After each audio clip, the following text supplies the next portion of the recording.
Where will the Gophers finish in the Big Ten ranks when it comes to basketball for 2023? That's what we're going to talk about today. And I guarantee what I say may catch you by surprise.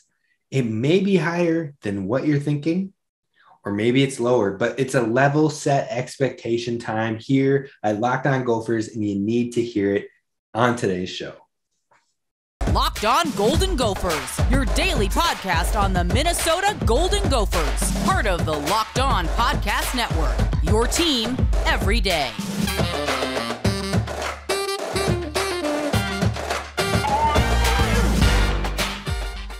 You're listening to Locked On Golden Gophers, part of the Locked On Podcast Network, your team every day. My name is Kane Rob, host of the podcast, former collegiate football video coordinator and recruiting assistant, here to talk Gophers with you each and every day of the week. Now, on this offseason, you know, it's only 3 days a week during this offseason, but the offseason's almost over, folks.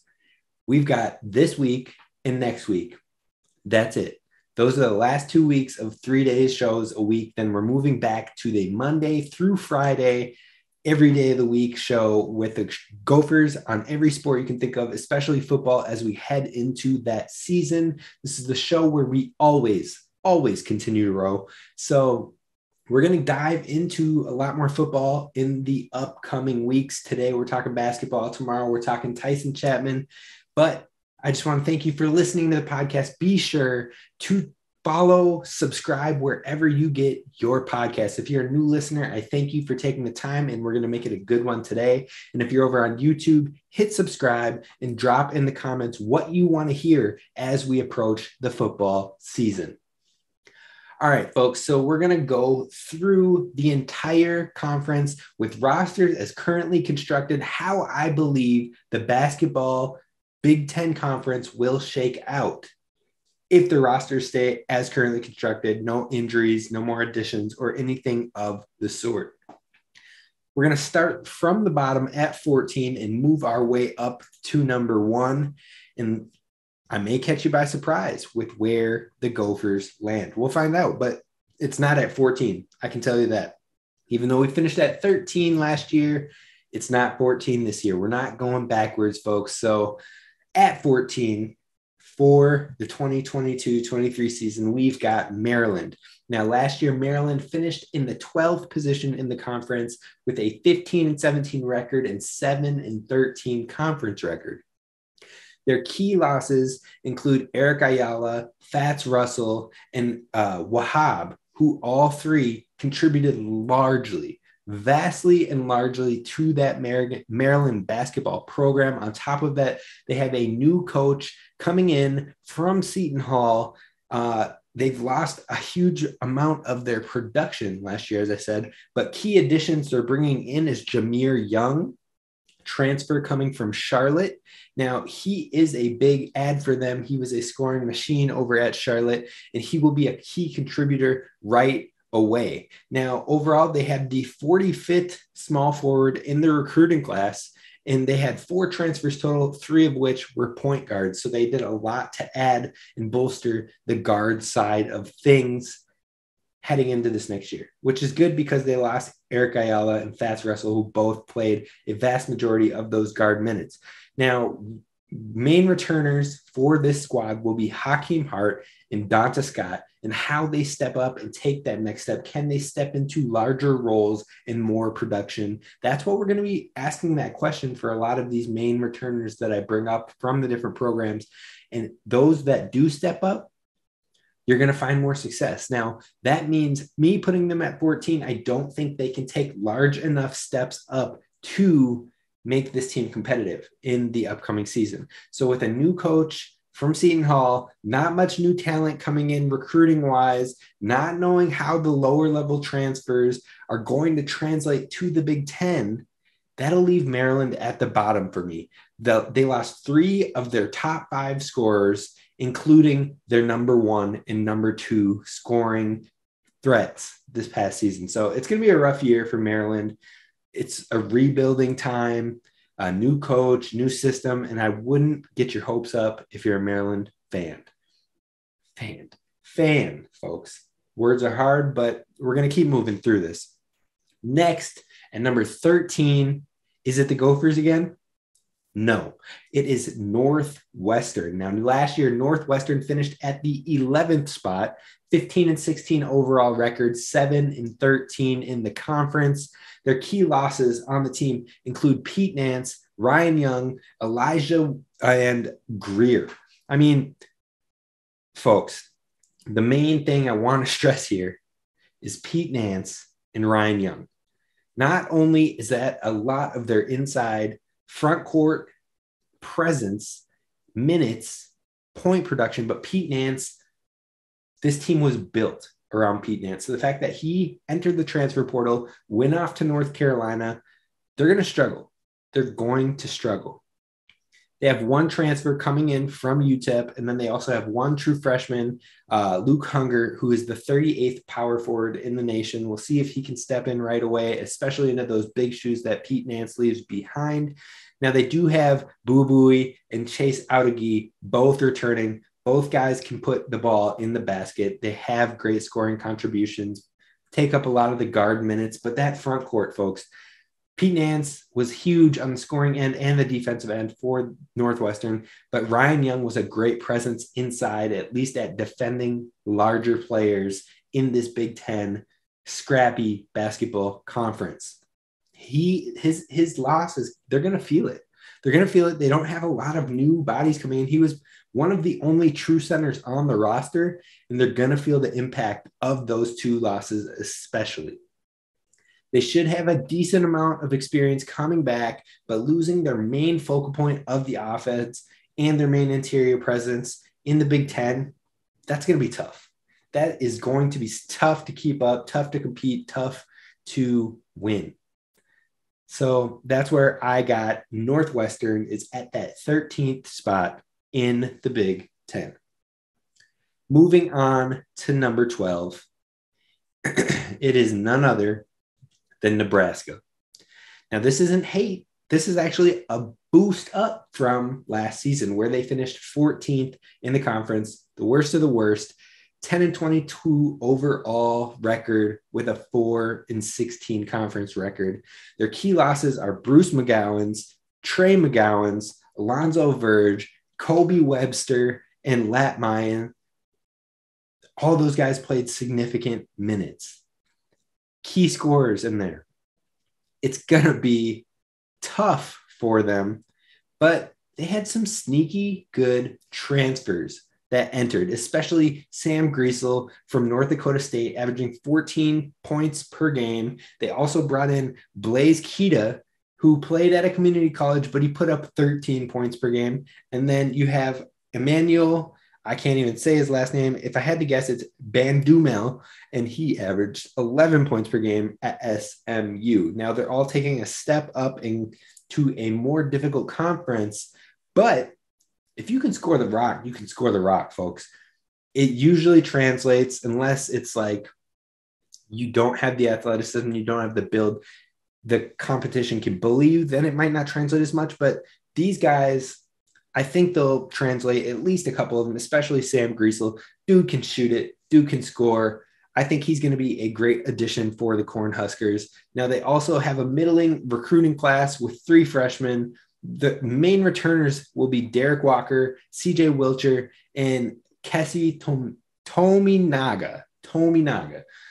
Some of these hard names for me, but I respect it. You know, I'll do my best. I clearly shouldn't be a teacher because names and me just don't match.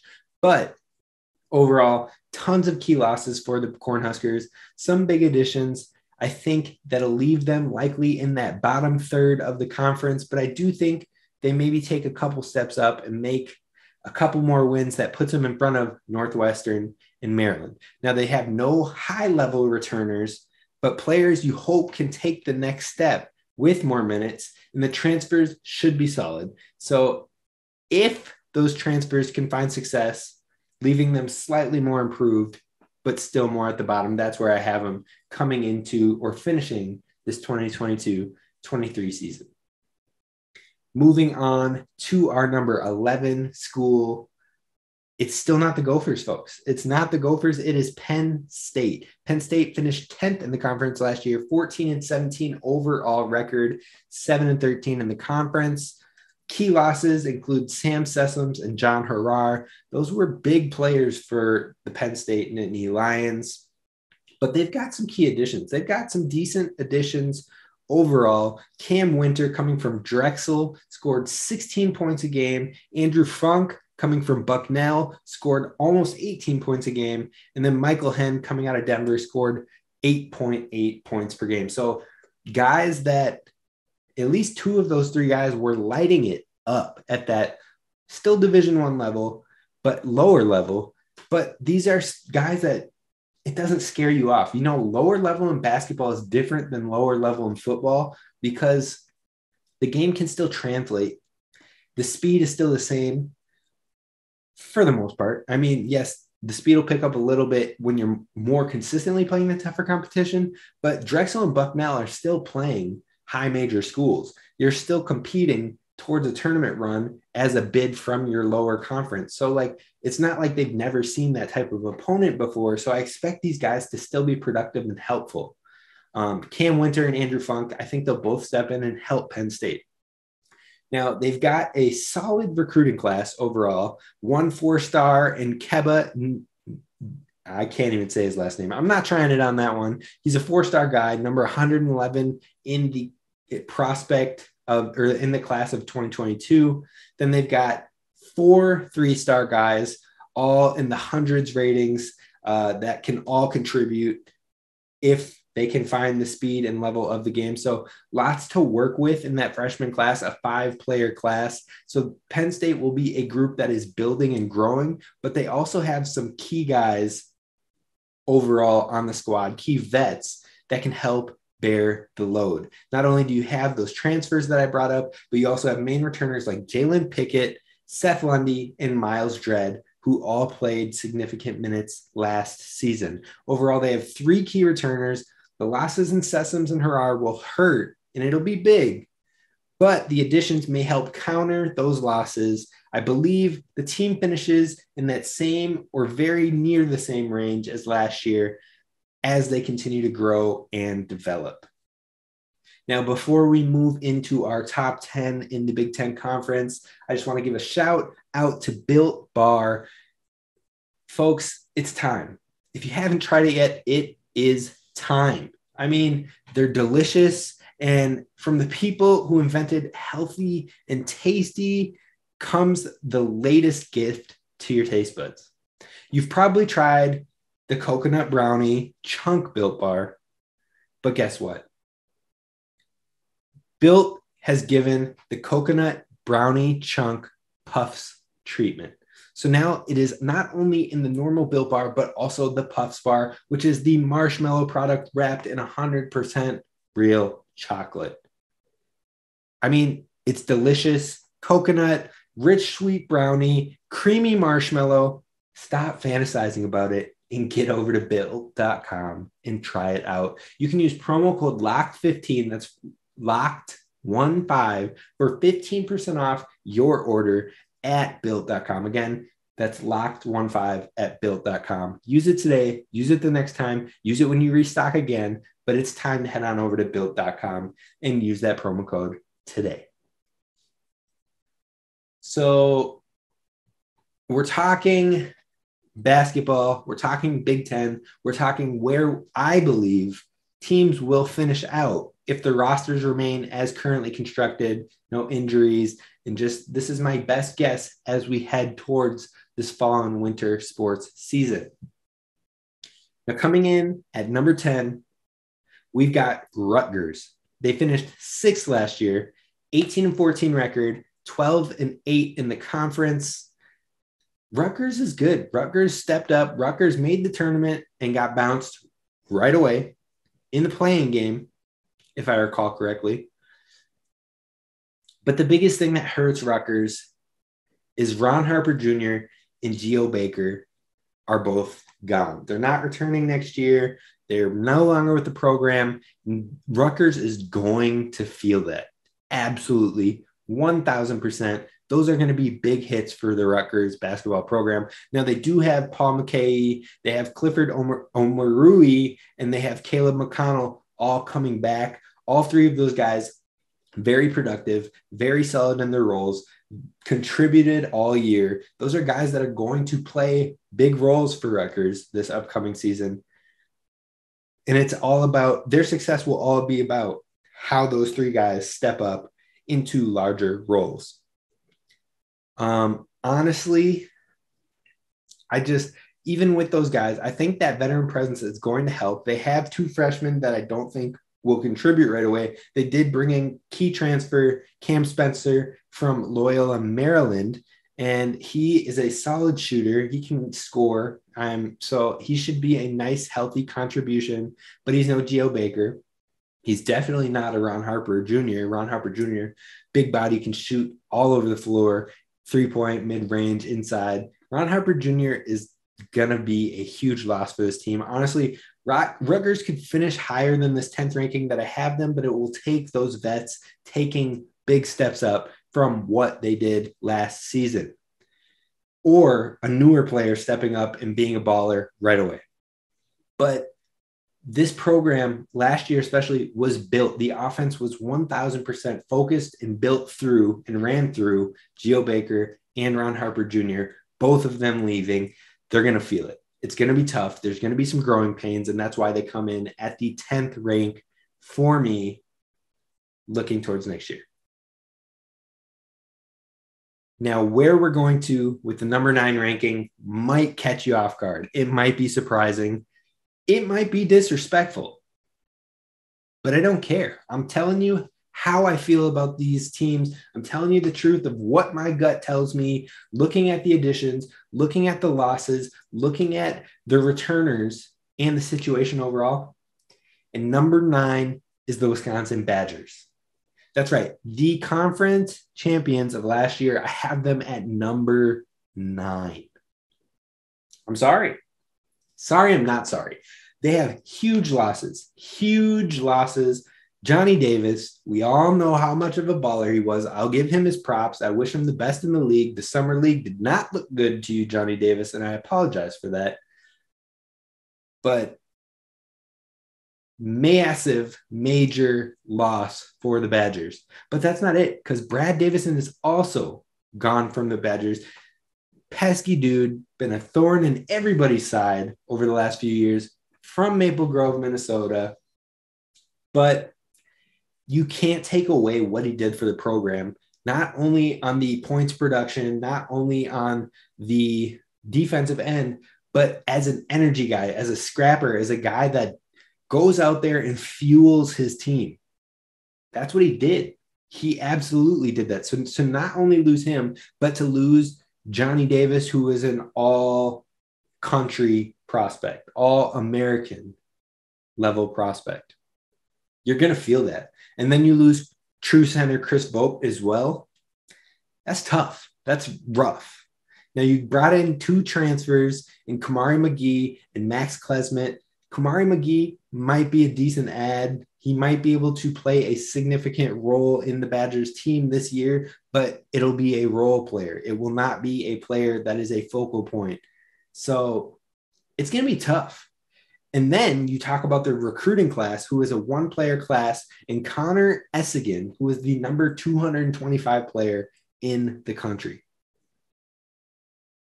14th class ranking in the conference, worst in the conference for recruiting of the 2022 class. Now, you do have main returners Tyler Wall from Lakeville North. He's going to be the guy that needs to step up the most and be that main feature. He will be the leading returner when it comes to scoring. You also have Jordan Davis, Johnny Davis's brother, who could take a leap, could take a step up and be big for the Badgers team. And then Chucky Hepburn and Stephen Krull, who both played significant roles last year and will likely need to do the same or better than what they did last year in order for the Badgers to remain in high contention. But I'm skeptical. I don't think Jordan Davis is taking a Johnny Davis type leap, type production. I don't think any of these guys on this roster are taking that sort of a leap. Tyler Wall will be significant. He will be a player that they focus on. But then who steps up into the other roles that they need filled? Those guys will be important. Wisconsin will be a threat. They will be competitive. They will scrap. But I just don't see them as a top team in this conference next year. Now, that being said, that doesn't mean that they'd be down and out for a long time. This isn't a huge decline for years to come. I don't think that's the case here. You lost your top two scorers and top two guys in minutes. They're gone. The worst recruiting class in the conference, transfers that can play roles but not take over games. This will be a decline year for Wisconsin. If I'm being honest, and I'm here for it. I'm here for it. Sorry, Badgers fans, but that's what happens when you're a rival.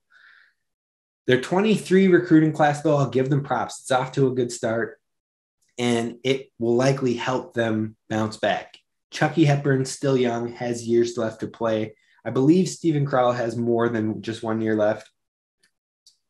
But you'll need these younger guys to also start stepping up immediately, which usually isn't too bad of a problem for Wisconsin. So I don't think they're down and out. I don't think it's going to be a long time down, but I do think next year will be a rough one for the Badgers. Now, moving on to number 8. This is where I've got to slot it in, folks. Minnesota comes in at number 8. It's quite the leap. Last year, we were at 13th with a 13-17 record, 4-16 in the conference. Key losses of Peyton Willis, Eric Curry, EJ Stevens, and Luke Lowy. Lost a lot of key players, lost more than just those key guys I said. But the key additions, that's where we get excited. Dawson Garcia, our first McDonald's All-American player since Chris Humphreys in 2004. And I'm expecting big things. Look, Coach Hubert Davis did not want to lose this guy. The team that was just in the national championship was sad that he couldn't finish out the year with them with all the things going on back home with his family, and they were sad to lose him from the program. That should speak to not only his talent level, but the type of guy he is. Coach Hubert Davis wanted him there. He wanted him involved in this championship run. He was getting minutes. He was starting games. I believe he started 12 of his 16 games. Dawson Garcia is an underrated addition and will be huge for this Gophers basketball team. It will take pressure off of Jamison Battle and allow him to thrive in his game. Not to mention, we also brought in Talon Cooper, who is a baller, who is a facilitator, who is a setup man and can get Battle and Dawson Garcia buckets. Torres Samuels, graduate transfer coming in. Very efficient with the ball, doesn't turn it over, can also facilitate very well, can score. Both those guys can average around 10 points a game and will contribute and be factors and threats. Talon Cooper can hit the three pretty consistently and pretty efficiently. Then you bring in 4 true freshmen.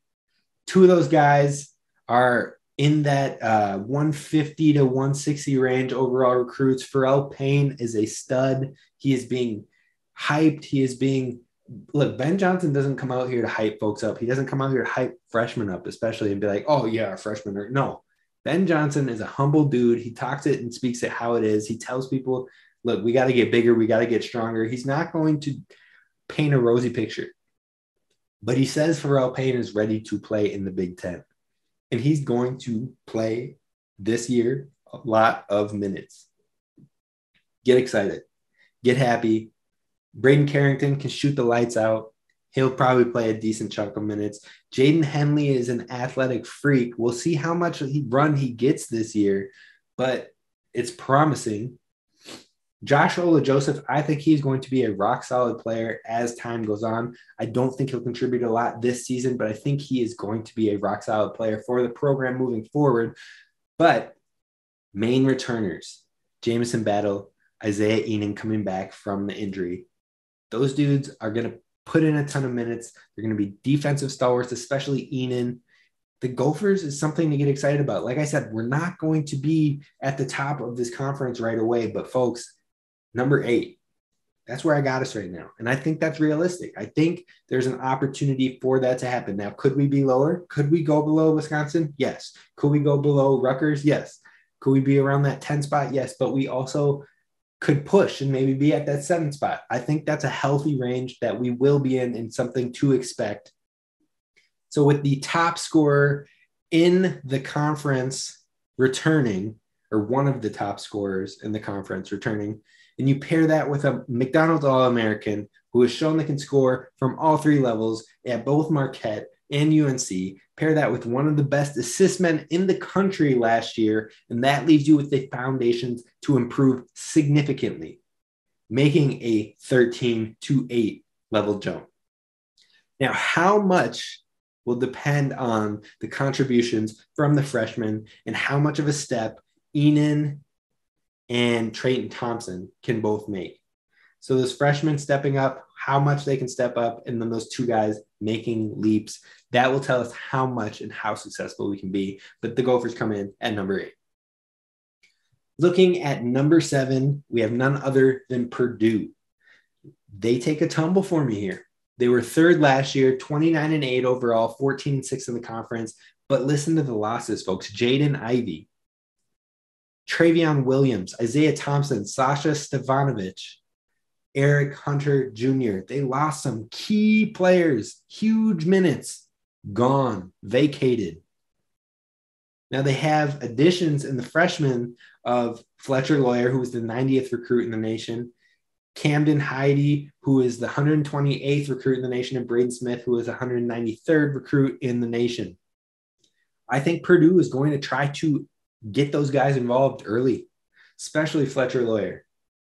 Main returners, though, rock solid front court. You got Zach Edey and Mason Gillis, both starters last year. Both guys are returning this season. And then you've got Ethan Morton, who is ready to take the next step, is encouraged and looks forward to the challenge of the next step. So those will be the key returners. Now, losing 4 of your top 6 players in minutes played and scoring, that's difficult. That is hard to bounce back from for any program.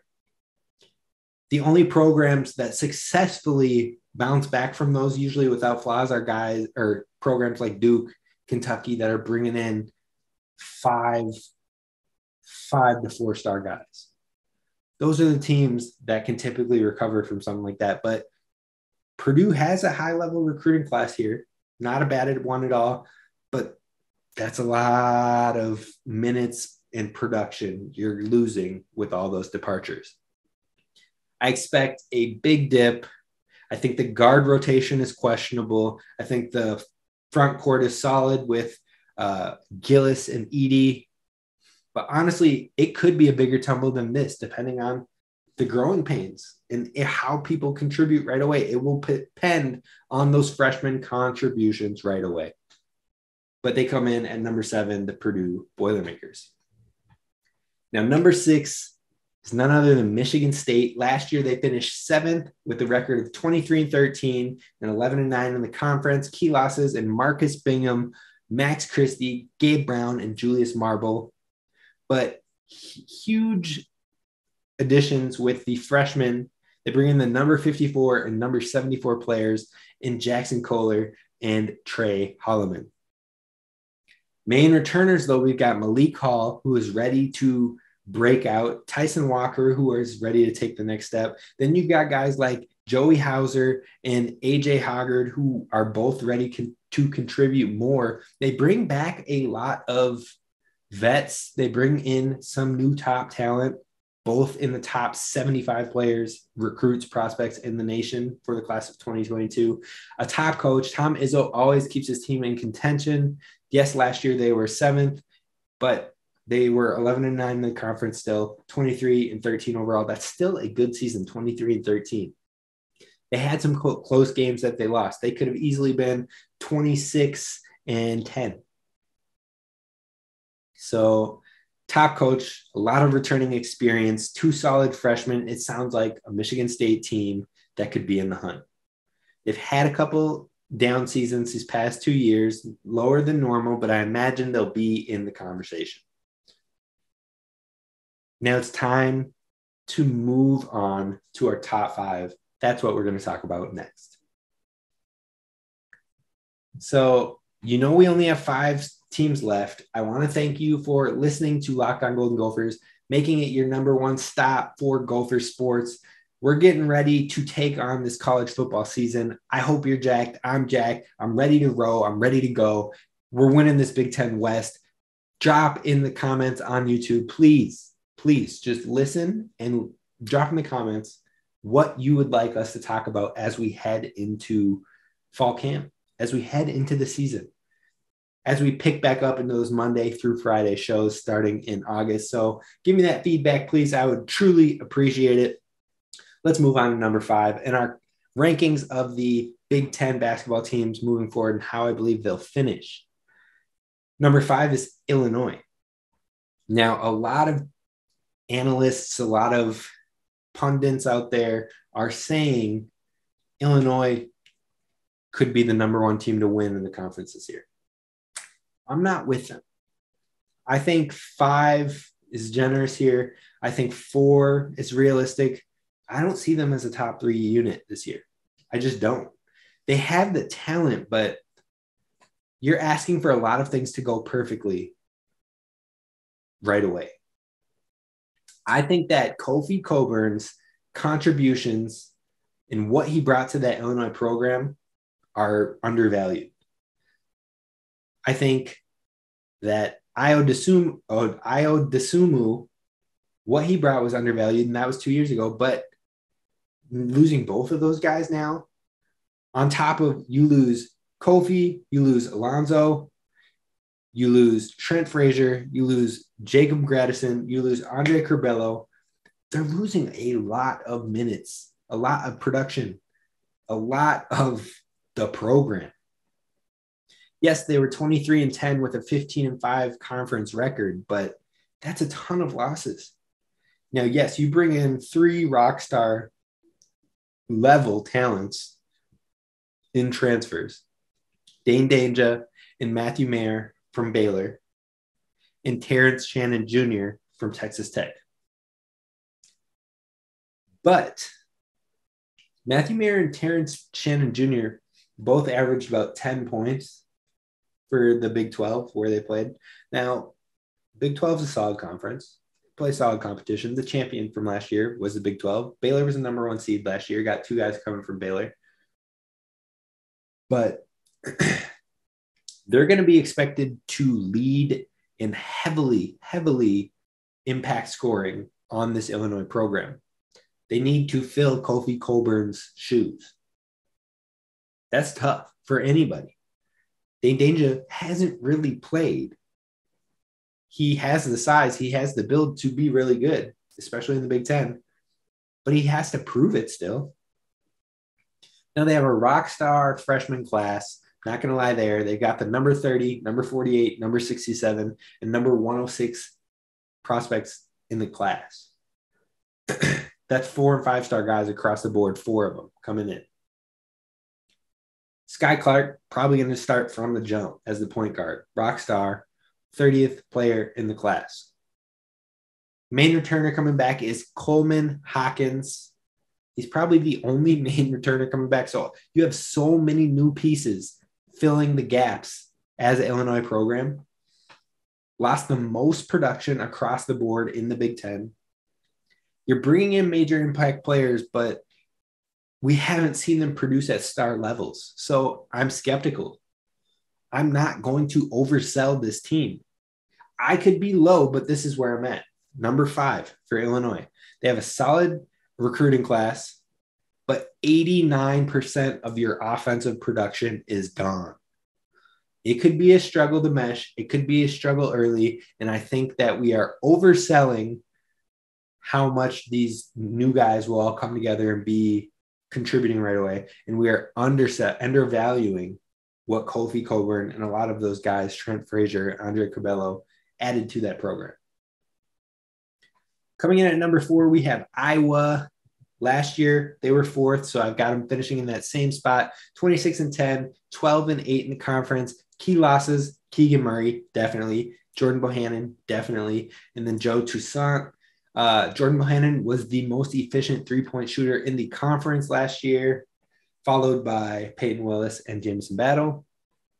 Keegan Murray, absolute scoring threat, balling in the summer league, number 4 overall pick. His impact will be his loss from the program will be felt. That being said, they add key additions of the number 136 and 152 recruits in the class. Main returners, they have a healthy amount of returners coming back. So they didn't add a whole lot.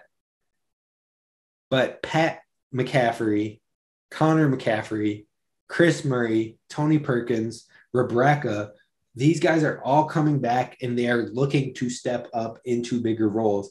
And the reason I have Iowa still here at 4 is because Iowa has consistently shown, even when you lose your most impactful players, they find a way to have those veterans who are returning step up into larger roles and succeed. Chris Murray can still take a jump. Not maybe to the Keegan Murray level, but he's got the talent to be efficient and fill into a focused role. Patrick McCaffrey is going to be the main face of this program. Him, Tony Perkins, those guys are going to be big time for this Hawkeyes group. In fact, those 5 guys that I just named are likely probably going to be those starting 5 for you in the next season in 2022. Now, we thought this guy was falling when Luka Garza was leaving, and they showed us, nah, we good.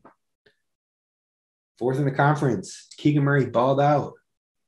So I'm not going to count them down and out because they have a ton of veterans returning, a ton of production returning. Yes, they didn't bring in a ton of new names. You know, when these guys leave, it might be rough. But I don't think it's going to be rough next year. I believe players will step up and their mass of experience will keep it rolling into the top 3rd of the conference. Coming in at number 3, we've got Ohio State. Last year, they were 5th in the conference, 20-12 with a 12-8 conference record. Key losses, huge. Again, huge losses across the board. E.J. Liddell, Malachi Branham, Kyle Young, Jamari Wheeler, Justin Ahrens, Michi Johnson. Okay, huge losses. But the difference between Ohio State's huge losses and the other ones we've mentioned, such as Illinois or such as Purdue, is that they didn't only fill it with a rockstar freshman class. They didn't only fill it with a couple of transfers, but they did it with both. They did what Illinois did, but with higher rated guys, especially in the freshman class, but with guys that can likely score just as much or maybe even more than the guys that Illinois brought in. So that's why they're higher for me than Illinois. They both reloaded, restocked, but I believe more in Ohio State's reload. Key additions: Isaiah Lekele from Oklahoma State, Sean McNeil from West Virginia, and Tanner Holden from Wright State. Tanner Holden was one of the top scorers in the country, 20 points per game, likely a starter, and it's going to translate, folks. I'm telling you right now, I've watched Tanner Holden multiple times. Dude is a baller. I'm not worried about Tanner Holden being able to play at the Big Ten level. Not only that, so you've got, Sean McNeil and Isaac also both scored in double digits. I believe Sean McNeil was at about 12 points per game, and Isaac was right there at around 10 points per game. Then you've got Tanner Holden coming in at 20 points per game, and then you're bringing in the 43 player in the nation, the 44 player in the nation, the 59 player in the nation, the 62 player in the nation. We're talking 4 5-star capable guys. Now, I believe 2 of them are 4-star, maybe 3 of them, but they are on the verge of 5-star level recruits. All of them, right on the verge, right on the edge of being labeled a 5-star guy. And then you've got a starter in Zed Key, who also is coming back. And you've got a key rotation player in Justin Sewing coming back. So you've got 2 key contributors coming back. You've got 4 top-level prospects coming in, and you've got 3 transfers that can all hold their own. I mean, you're losing basically your entire rotation, and most schools would take a nosedive in their ratings. But you're returning a starter.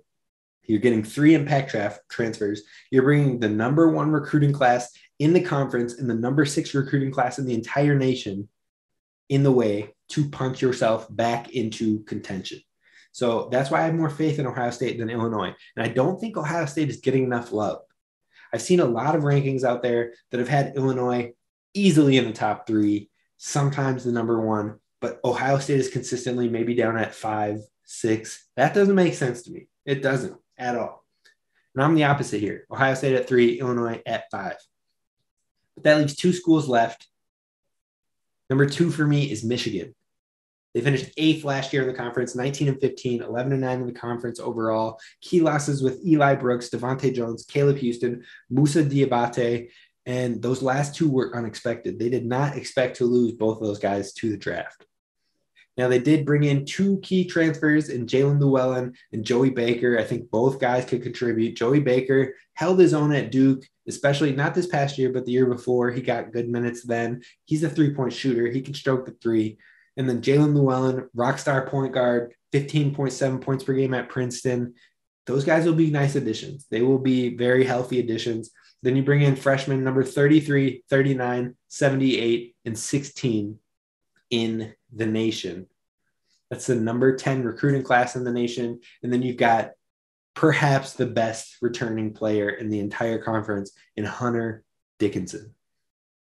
So you're telling me you got a rock star freshman class, a coach who has shown to get the great production out of not only freshmen, but all of his players, 2 solid transfers, and debatably the best player in the entire conference returning. It's hard to argue them not being in the top 3. A lot of people have them at 1 or at 2 behind Illinois, but they come in at number 2 for me. That leaves our number 1 school who I believe will win the conference this year, or is most likely to win the conference this year with the rosters as they remain, and that is Indiana. Finished 9th in the conference last year, 21-14, 9-11 in the conference. They lost Parker Stewart. They lost Lander. They lost Finney. They lost Michael Durr. But they bring back not 1, but 2 massive returners.